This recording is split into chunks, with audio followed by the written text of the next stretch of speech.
Vous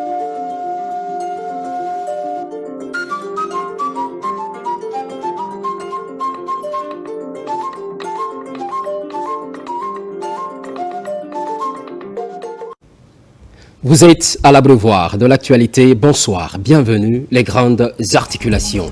Fini la formation des administrateurs territoriaux. Ils étaient à l'école Bridge en administration électorale et en gestion opérationnelle du recensement biométrique. Les attestations de certification sont délivrées, suivies de la remise des véhicules. Recyclage des bouteilles et autres objets en verre abandonnés dans la nature. Un compatriote a eu l'idée de les transformer en dallettes. Il est basé à Symphonia. L'avantage est double, création d'emplois, mais surtout protection de l'environnement. Le grappin est mis sur les présumés auteurs d'enlèvement de bébés. C'était le 17 mars dernier au quartier Somaya. Ces individus au nombre de 2 sont interpellés en Sierra Leone par la brigade de recherche de Koya. Les détails dans cette édition.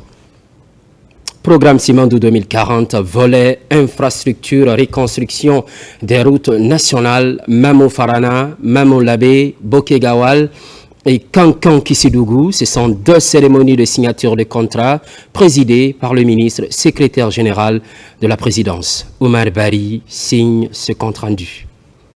Sous la houlette du général Amara Kamara, ministre secrétaire général de la présidence, et en compagnie du ministre directeur du cabinet de la présidence Djiba Diakité, s'est tenue le mardi 1er avril 2025 une importante cérémonie de signature de contrat relatif à la construction de 2 axes routiers stratégiques de la Guinée, à savoir la RN2 Mamou Farana et la RN5 Mamou Labé. Ces travaux financés par le budget national de développement BND seront exécutés dans un délai de 24 à 36 mois par les entreprises chinoises Henan Chine, Cebitec, CRBC et SDHS. La route nationale Mamou-Farana, longue de 185 km, sera confiée aux entreprises Henan Chine et Cebitec, tandis que les 140 km de la route nationale Mamou-Labé seront réalisés par Henan Chine, CRBC et SDHS. Cette initiative s'inscrit pleinement dans le cadre du 3e pilier du programme stratégique Simandou 2040, porté par le président de la République, son Excellence le général Mamadi Doumbouya, qui place les infrastructures, transports et technologies au cœur de la refondation de l'État.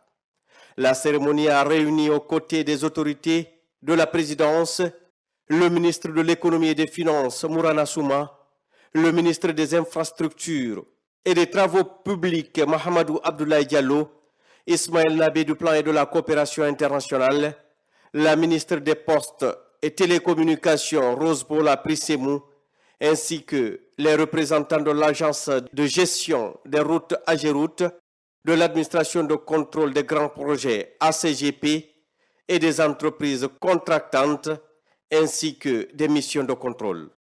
Dans son message, le général Amara Kamara a rappelé les longues démarches techniques et diplomatiques ayant précédé la conclusion de ces accords.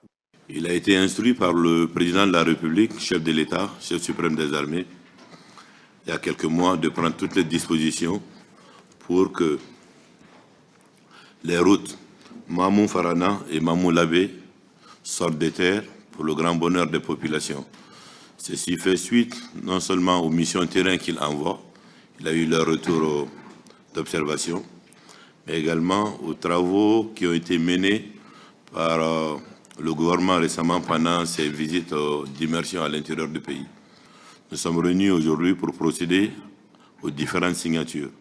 Ce n'est pas l'étape la plus importante, les plus importantes sont à venir. C'est de faire en sorte que ce que nous allons signer aujourd'hui, qui représente nos engagements désormais, puisse être clairement matérialisé sur le terrain en termes d'exécution des travaux, mais aussi en termes de délais contractuels sur lesquels nous partirons. Aujourd'hui, nous signons ce contrat essentiellement avec les entreprises chinoises. Cela démontre clairement que notre pays est ouvert aux grands investisseurs, mais aux grands investissements avec ces pays partenaires. Et la Chine est un pays effectivement grand partenaire de la Guinée. Les ministres ont également insisté sur les enjeux stratégiques de ces projets routiers qui contribueront à désenclaver les régions et préfectures du pays, à faciliter la circulation des biens et des personnes et à stimuler l'économie locale. Ils ont tous salué les retombées concrètes de la participation du président de la République, son Excellence le général Mamadi Doumbouya, au dernier forum sur la coopération sino-africaine FOCAC. C'est un grand pas qui a été franchi aujourd'hui avec la signature de ces projets concernant les tronçons Mamou-Farana et Mamou-Labé, respectivement 185 km et 135. Et je pense que tout ça, c'est à mettre à l'actif de la vision du chef de l'État dans sa vision Simandou 2040.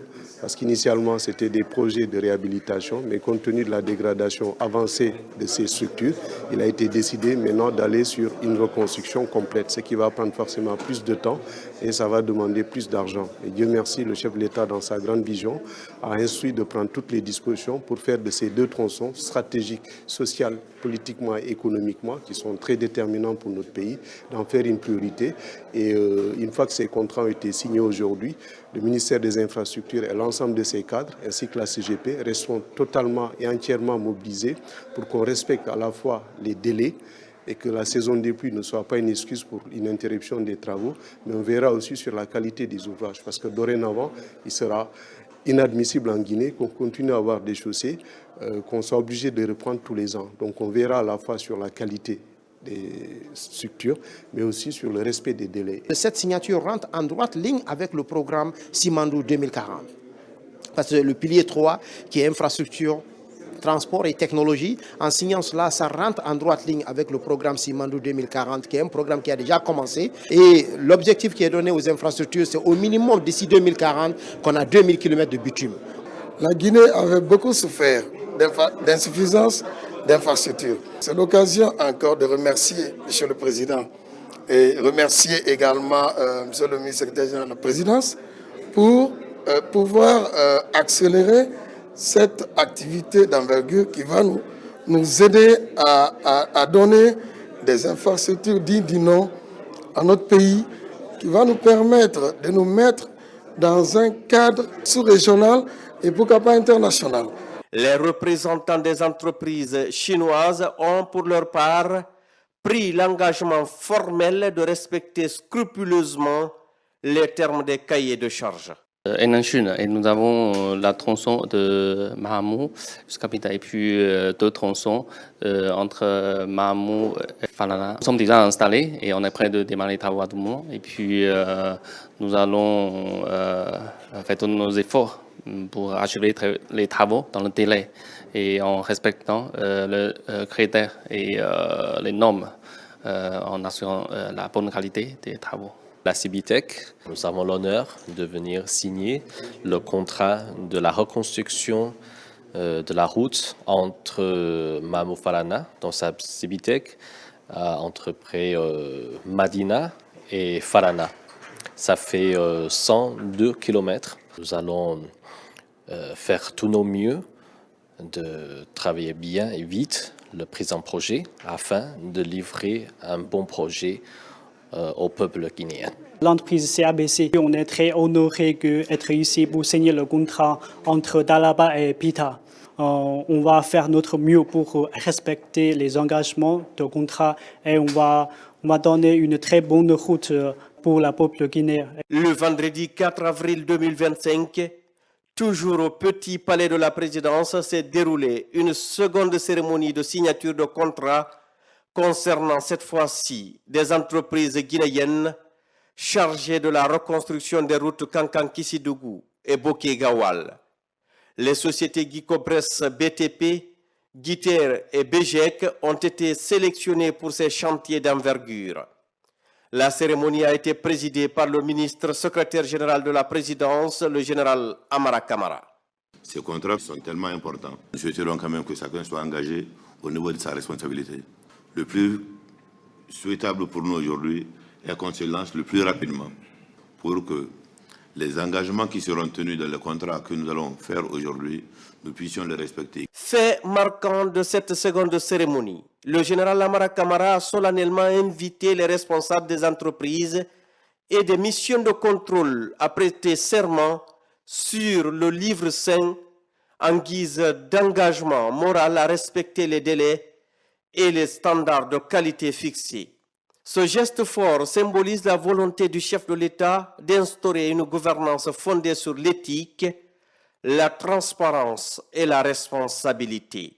Je jure de respecter les clauses du contrat. Je le jure. Je jure de respecter les termes de ce contrat. Je jure de réaliser ce projet dans les règles de l'art suivant les clauses techniques du contrat. Je jure devant tout le monde et devant Dieu de respecter le contrat conformément aux aspects techniques et contractuels du projet. Je jure de respecter les clauses de ce contrat. La reconstruction de ces axes routiers vient répondre directement à la vision du chef de l'État, bâtir une Guinée moderne, connectée et résiliente, où les infrastructures constituent le socle du développement économique et social.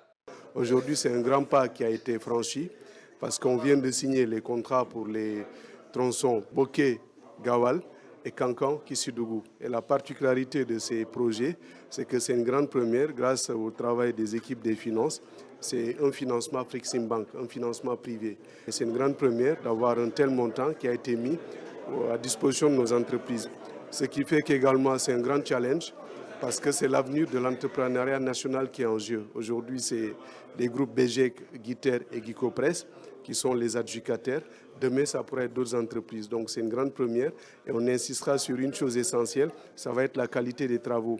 Pas une simple construction de route, mais aussi ça a une incidence économique et financière dans la vision de développement telle que décrite par M. le Président de la République.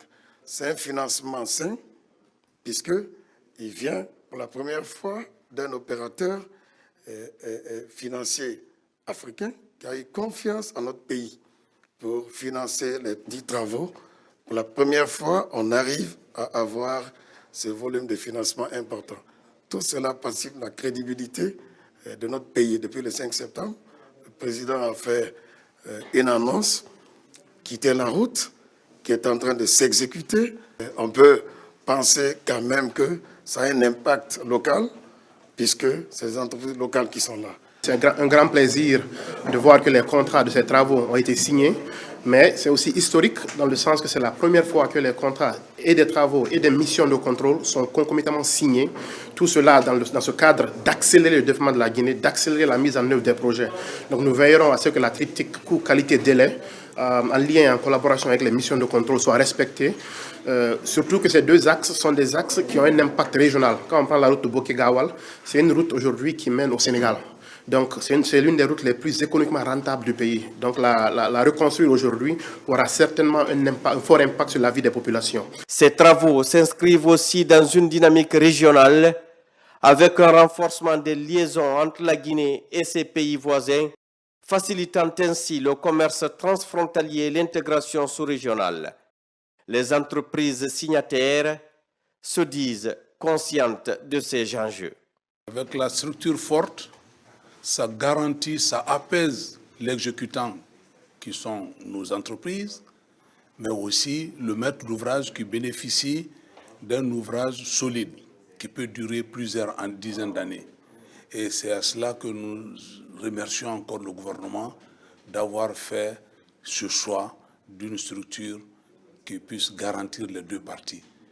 Donc aujourd'hui, nous sommes très heureux et nous prions Dieu avec l'engagement que nous avons pris de nous faciliter la réalisation de ces projets dans les meilleures conditions, accompagné de la santé de nos entreprises et la santé de l'ordonnateur qui est le président de la République avec tout son gouvernement. La durée des travaux, comme nous l'avons dit dans notre engagement, que nous allons respecter. Vous avez des contrats dont la durée est de 3 ans, il y en a de 2 ans, mais avec un financement garanti, nous sommes certains que ces projets, s'ils ne sont pas réalisés avec raccourcissement de délai, nous ne pouvons pas excéder parce que tout est garanti à l'avance. En mettant à contribution aussi bien des partenaires internationaux que des entreprises locales, le gouvernement démontre sa capacité à conjuguer vision stratégique et actions concrètes pour le bien-être du peuple souverain de Guinée sous la direction du général Mamadi Doumbouya, président de la République, chef de l'État.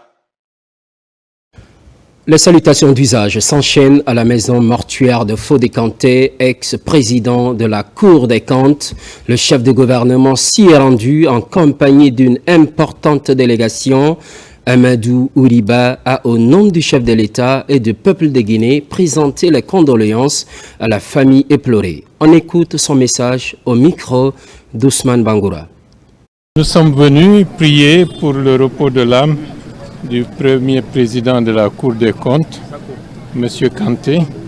Donc c'était une occasion également de saluer sa famille, de lui rendre hommage dans son quartier et prier avec ses voisins, ses proches qui l'ont connu et qui l'ont apprécié.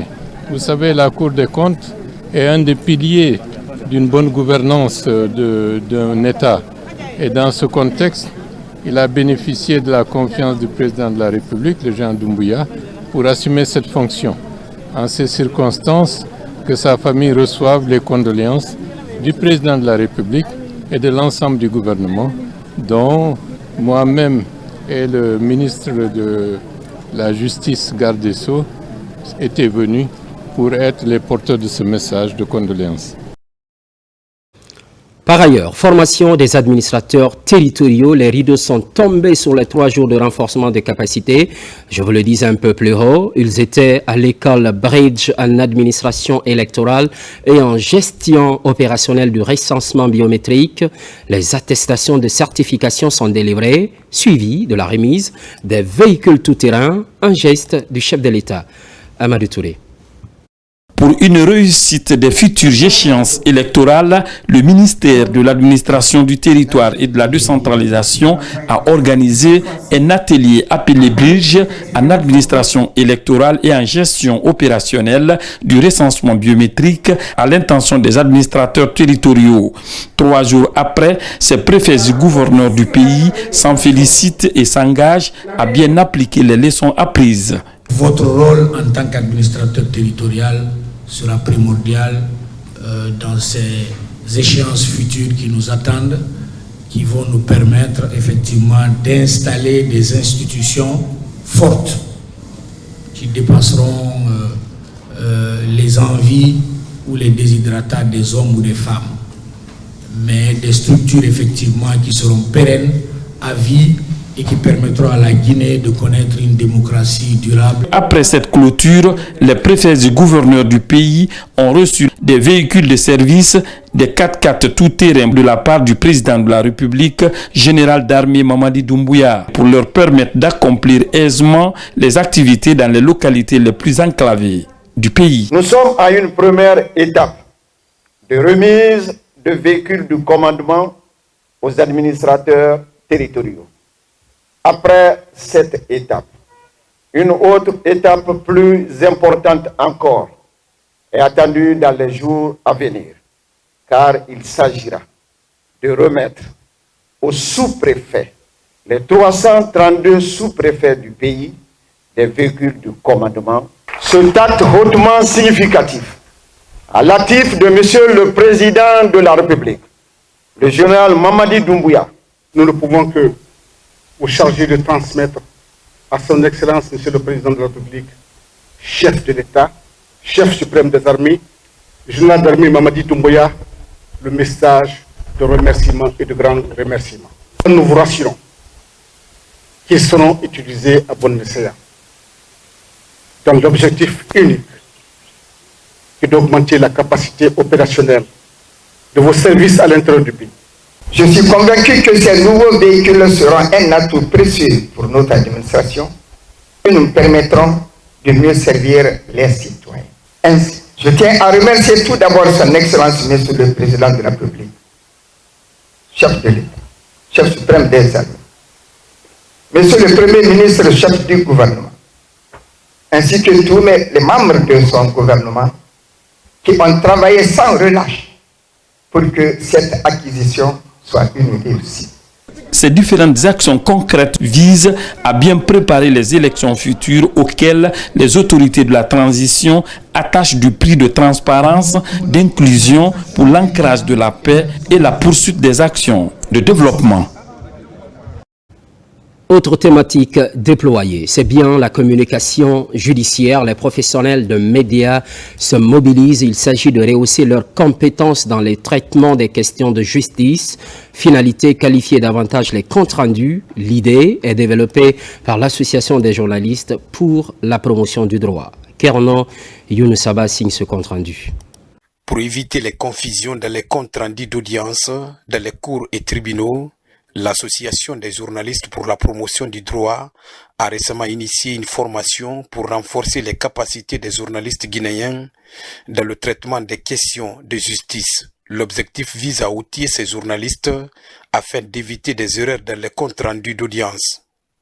L'interprétation des débats et des sentences qui suivent dans les comptes rendus après les procès pose parfois, pour ne pas dire souvent, problème au niveau des populations. Dans un but pédagogique, nous avons jugé nécessaire de mettre ensemble journalistes et avocats pour un échange constructif sur les concepts clés des professions judiciaires et juridiques en Guinée. Cette formation vient à point nommé pour rectifier des erreurs qui sont en train d'être commises tous les jours, des termes juridiques, et nous saluons vraiment l'initiative.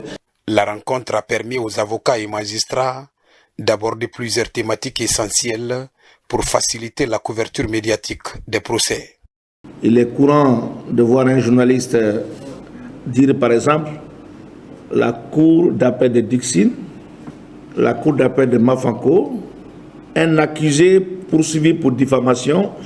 On ne met pas les termes à la place qu'il faut, sème parfois la confusion. Il fallait un échange ensemble sur des règles basiques qu'un journaliste peut au moins maîtriser pour éviter de confondre les différentes juridictions et quelques vocabulaires usuels à maîtriser pour ne pas mettre l'un à la place de l'autre.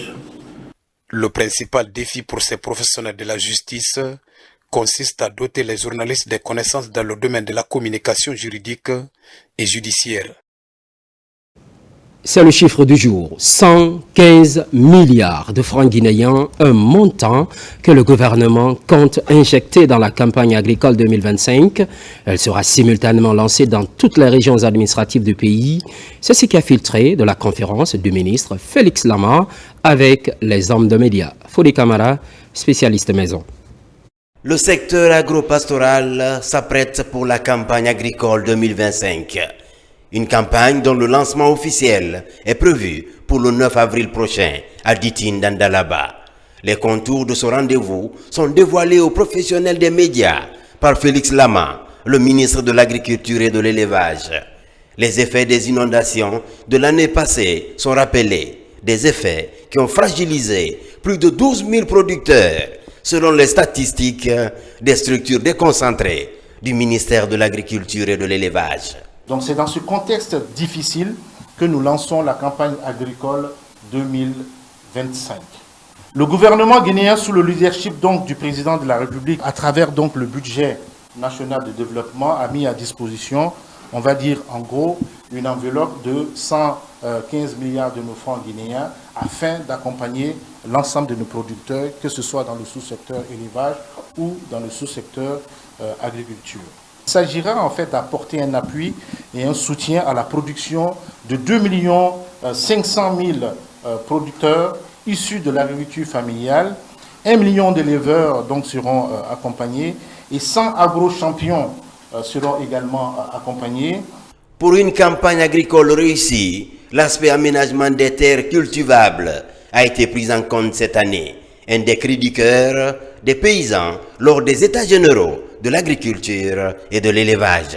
Nous allons pouvoir mettre à disposition pour cette campagne agricole 2025-2026 14 000 hectares d'aménagement hydro-agricole disponibles qui vont être exploités. Et ça, c'est quelque chose de grand qu'il faut véritablement applaudir et féliciter pour notre pays. C'est pour nos populations que nous faisons, c'est pour nos paysans que nous le faisons. 14 000 hectares d'aménagement hydro-agricole opérationnel, donc au bénéfice de 9 337 producteurs à travers le pays pour une production attendue de 42 000 tonnes de riz. Ça déjà c'est plausible. Et nous avons pour ambition chaque année de pouvoir réaliser des aménagements hydro-agricoles. Et le groupe dont je viens de vous parler, avec lequel nous avons signé le partenariat, le groupe Netafim, est le premier groupe dans le monde dans l'irrigation moderne. Dans donc les aménagements hydro-agricoles, c'est le premier groupe dans le monde. Nous devons travailler avec justement ces partenaires-là pour pouvoir former ici nos équipes, faire les transferts de compétences pour que nous soyons à même de pouvoir continuer à réaliser ce type d'aménagement hydro-agricole. Au cours de cette conférence de presse, aucune question n'a été esquivée par le ministre Félix Lama et ses cadres. Un tour d'horizon global du développement rural. Un tour d'horizon qui a aussi touché les préoccupations de conservation des produits agricoles périssables, de recherche agronomique et de relance des unités agro-industrielles. Sans oublier le soutien de la filière avicole après la grippe aviaire. Au même moment, vulgarisation du code pastoral. Le texte est exposé dans les différentes collectivités de Macenta en région forestière. C'est pour impliquer les communautés dans l'application de ce document stratégique du monde rural. Le coup d'envoi est donné à Kouankan et regroupe les représentants des fêtières de la préfecture. Lancé Kamisoko, correspondance. Pour promouvoir une gestion durable des ressources pastorales et renforcer le respect des droits de chaque acteur, le contenu du code pastoral est en débat à Kouankan. Regroupant éleveurs et agriculteurs autour des autorités administratives, cette initiative du ministère de l'Agriculture et de l'Élevage est coordonnée par la direction préfectorale de Macenta. Cette campagne de vulgarisation vise à rendre ce code accessible à tous. Nous voulons que chaque acteur du secteur comprenne non seulement les principes qui les sous-attendent, mais aussi les opportunités qu'ils offrent. Kouankan est une zone agro-pastorale par excellence. Les éleveurs sont en grand nombre, ainsi que l'agriculture aussi est abondante. Donc si aujourd'hui un dispositif légal est aujourd'hui introduit pour freiner tous les ajustements qui peuvent y avoir entre éleveurs et agriculteurs, c'est un grand ouf de soulagement pour nous. Fruit de plusieurs années de concertation entre les acteurs du secteur, ce code est le reflet de la vision commune vers un avenir où éleveurs et agriculteurs coexistent harmonieusement dans le respect des traditions tout en promouvant les impératifs de développement durable. Nous qui sommes agriculteurs, on avait d'énormes problèmes. Mais je crois bien avec ce code pastoral, chacun de nous saura réellement ce qu'il doit faire et ce qu'il ne doit pas faire. Je tiens à remercier chaleureusement au nom de M. le Préfet, le ministre de l'Agriculture et de l'Élevage et tous ceux qui ont contribué à l'élaboration de ce code et à l'organisation de cette campagne. Votre dévouement et votre expertise sont des piliers de notre succès collectif. Pour renforcer la cohésion sociale et économique, afin de favoriser la mise en œuvre efficace de ce document stratégique, les acteurs de Macenta s'engagent à faire de la vulgarisation du code pastoral un modèle de collaboration pour le bien des générations actuelles et futures. Comme dans plusieurs préfectures, Dalaba aussi va bientôt abriter le bloc administratif et les logements de la trésorerie préfectorale. Il s'agit d'offrir un cadre optimal aux travailleurs du trésor public dans la gestion efficace des ressources de l'État. Mamadou Patebalde. Qualifiée de Suisse africaine, Dalaba aura bientôt son bloc administratif et les logements de la trésorerie préfectorale. Le chef de l'État, le général d'armée Mamadi Doumbouya, dans sa vision de développement du pays, entend doter la Guinée des infrastructures modernes. Ces édifices dont les travaux ont été lancés seront exécutés par l'entreprise Makam. L'objectif principal de ce projet est de moderniser notre administration publique en offrant un environnement de travail amélioré aux agents de trésor public et un meilleur accueil aux citoyens. Nous contribuons à renforcer la confiance entre l'État et les administrés. Financé par le budget national de développement, le ministère de l'économie et des finances assure le maître d'œuvre. Cette initiative du gouvernement de la refondation vise à renforcer les capacités opérationnelles du cadre et à rapprocher les services de l'État aux collectivités locales en vue de booster le développement à la base. En posant cette première pierre, nous ne posons pas seulement un symbole de construction physique, mais nous bâtissons également l'avenir de notre administration. Nous créons un cadre propice à l'innovation et à la collaboration qui permettra à notre trésor public de jouer son rôle dans le développement économique et social de notre région. Nous sommes convaincus que ce bâtiment, une fois achevé, apportera une réelle valeur ajoutée car il renforcera le lien social et participera au développement économique de notre pays. À cet effet, votre implication tout au long du processus est attendue et serait bien appréciée par Monsieur le ministre de l'Économie et des Finances. La construction de ces édifices est une avancée significative pour notre pays. Conçues selon les normes modernes, ces infrastructures vont répondre aux exigences d'efficacité, de confort et de durabilité pour le bien-être du trésor public guinéen. Lutte contre les accidents ferroviaires. Loin d'un simple slogan, la sensibilisation s'installe. Elle touche directement les occupants et riverains le long des rails Madina-Kenyan très prochainement. Et pour le même motif, l'amicale des jeunes pour la sauvegarde de l'enfance et de l'adolescence va se rendre à Koya. Moussa Bangoura.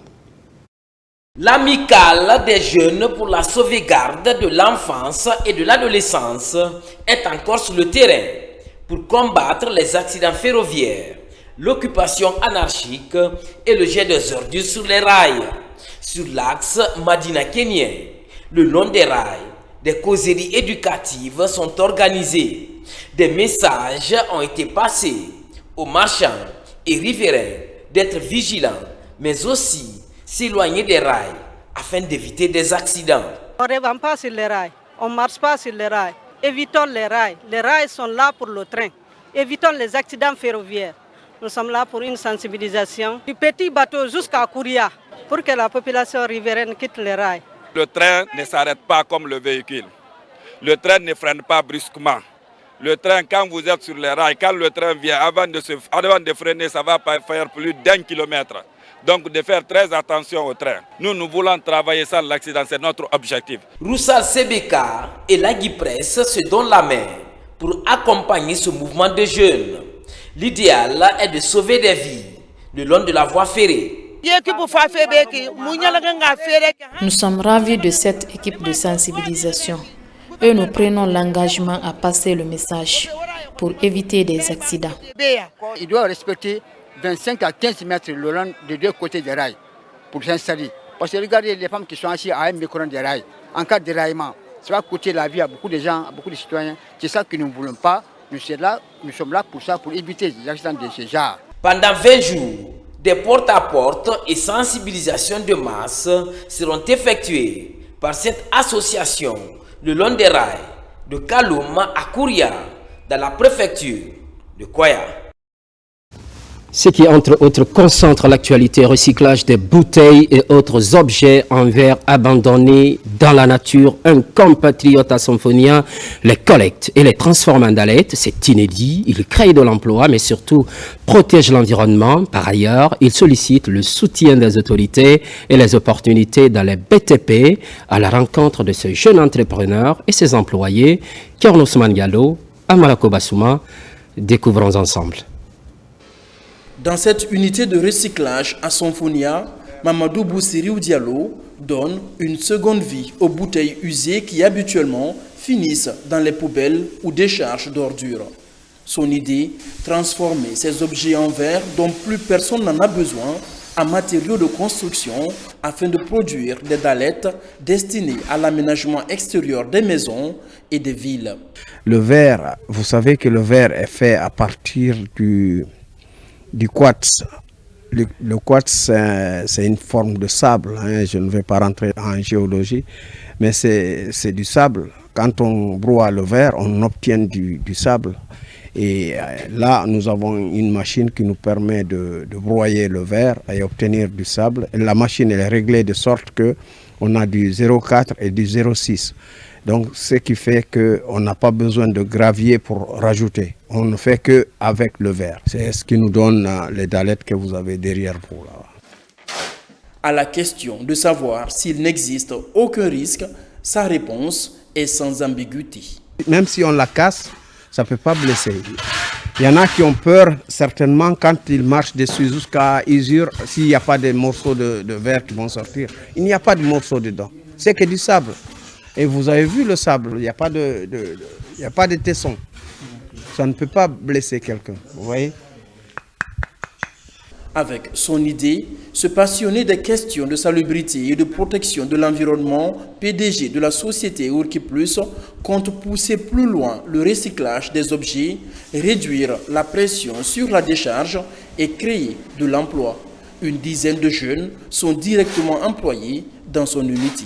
Ça me tient vraiment à cœur parce que je volais presque dans le bâtiment et j'encourage vraiment les entrepreneurs à nous aider.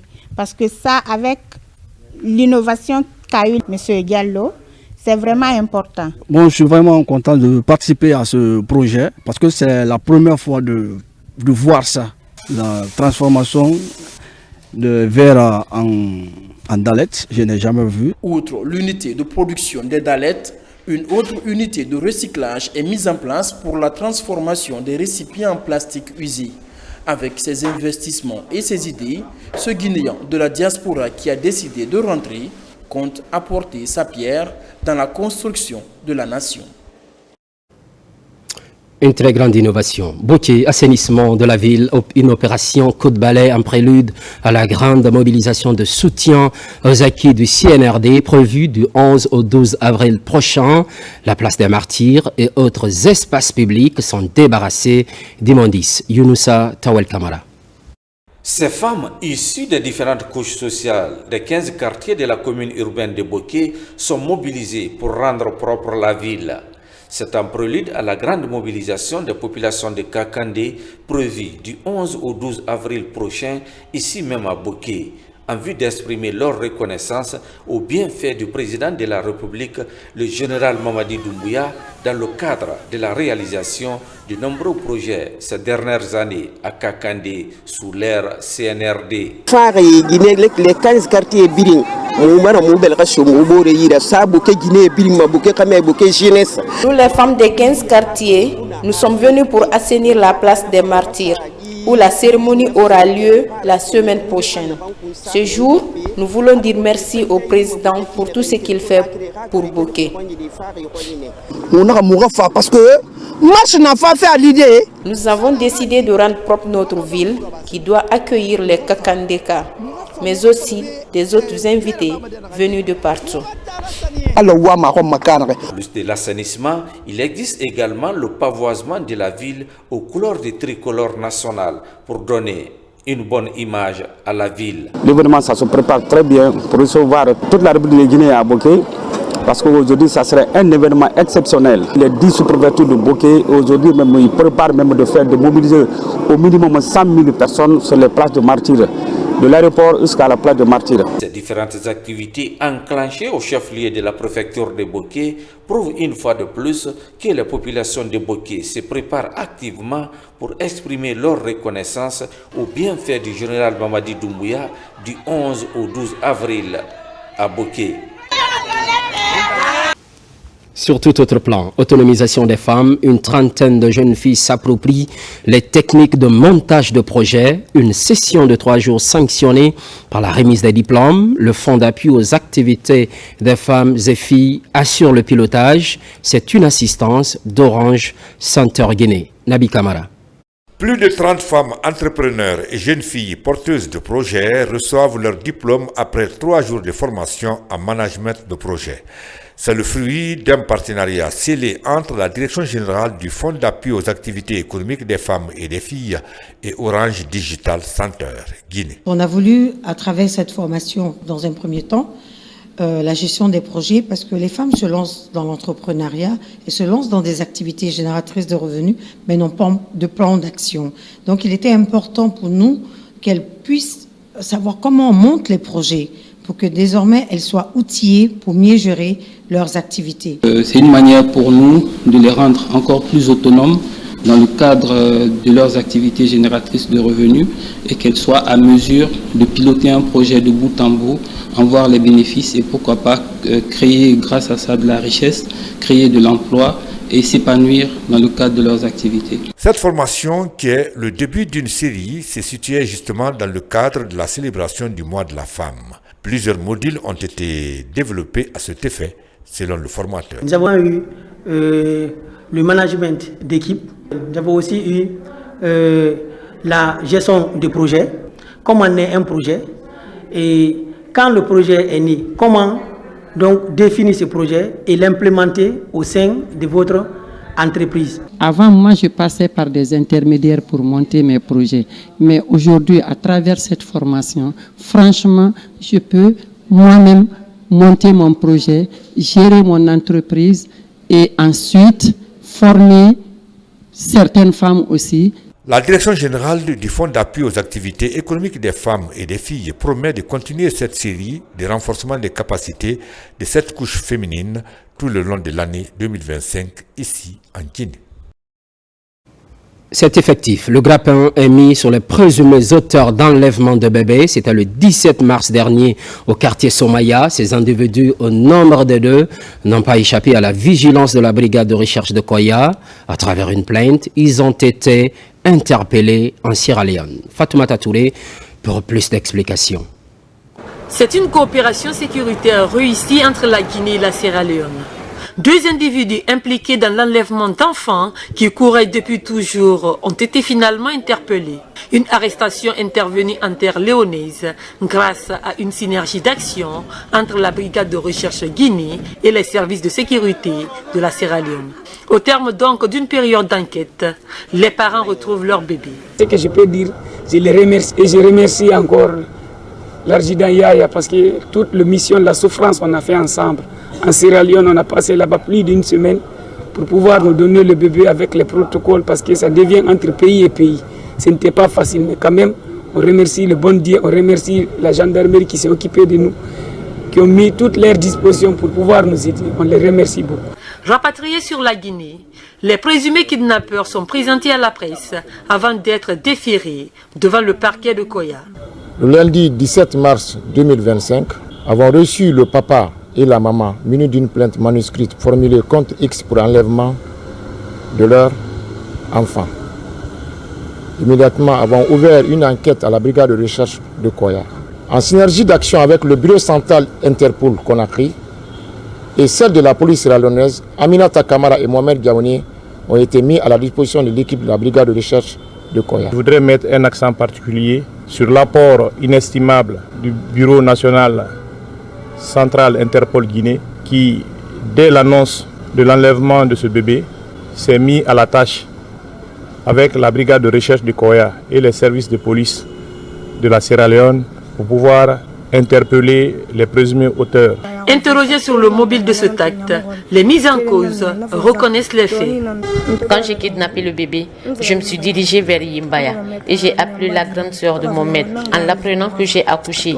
Mais sa sœur doutait de moi. C'est ainsi qu'elle m'a informé de la disparition d'un bébé volé sur les réseaux sociaux qui ressemblerait à mon bébé. C'est ainsi que j'ai bloqué son numéro. Cette fille m'a appelé qu'elle est en état de famille et je lui ai instruit d'aller voir ma maman. Elle m'a anarqué pendant 9 mois avant qu'elle ne m'annonce son accouchement. En attendant la fin des auditions et un éventuel procès, ces 2 individus accusés d'enlèvement d'enfants sont placés sous mandat de dépôt à la prison civile de Koya. Journée internationale du sport au service du développement et de la paix. C'est ce 6 avril 2025, une date retenue par le système des Nations Unies en août 2013. En Guinée, le ministre Bogola Haba réitère les engagements du gouvernement dans la promotion du sport inclusif et les investissements en cours de réalisation pour faciliter la pratique du sport, vecteur de paix et d'intégration. Moussa Komara. Instituée depuis août 2013 par les Nations Unies, la Journée internationale du sport pour le développement et la paix est célébrée chaque 6 avril dans le monde. Pour cette année, elle est placée sous le thème « Niveler le terrain de jeu, le sport au service de l'inclusion sociale ». La célébration de cette journée intervient à un moment où le gouvernement guinéen, sous l'impulsion du chef de l'État, le général d'armée Mamadi Doumbouya, a investi aujourd'hui près de 2000 milliards de francs guinéens dans le développement des infrastructures sportives de notre pays, notamment les stades de Nongo du 28 septembre, les stades de proximité dans nos communes et quartiers et les plateaux sportifs dans les émergences de Koza et Sangoya de Conakry, ce qui est toute une première dans notre pays. À l'occasion de la célébration de cette journée, le gouvernement guinéen, à travers le ministère de la Jeunesse et des Sports, affiche sa volonté de briser les barrières de l'inégalité et d'améliorer la qualité des infrastructures sportives. Dans la perspective du programme Simandou 2040, le gouvernement compte doter chaque préfecture et chaque commune de Conakry d'un complexe sportif pour donner l'égalité des chances à tous ces jeunes et jeunes filles d'où qu'ils se trouvent et qui désirent pratiquer le sport de leur choix. Au-delà de ces engagements, le gouvernement, en collaboration avec le mouvement sportif, vient de créer, en plus du comité national olympique et sportif que nous connaissons, mais aussi du comité para-olympique, le spécial olympique, et qui est dédié aux déficients intellectuels pour prendre en compte toutes les courses jusqu'ici marginalisées. La célébration de cette journée offre l'opportunité de rappeler aussi que le sport est plus qu'un jeu de divertissement, mais un vecteur de cohésion sociale, de dialogue entre les cultures et d'intégration. Merci pour votre obligeante attention. Les programmes se poursuivent. L'actualité évolue sur la Guinée, notre paradis, terre de richesse et d'innovation. Constante fidélité à toutes et à tous. À très vite.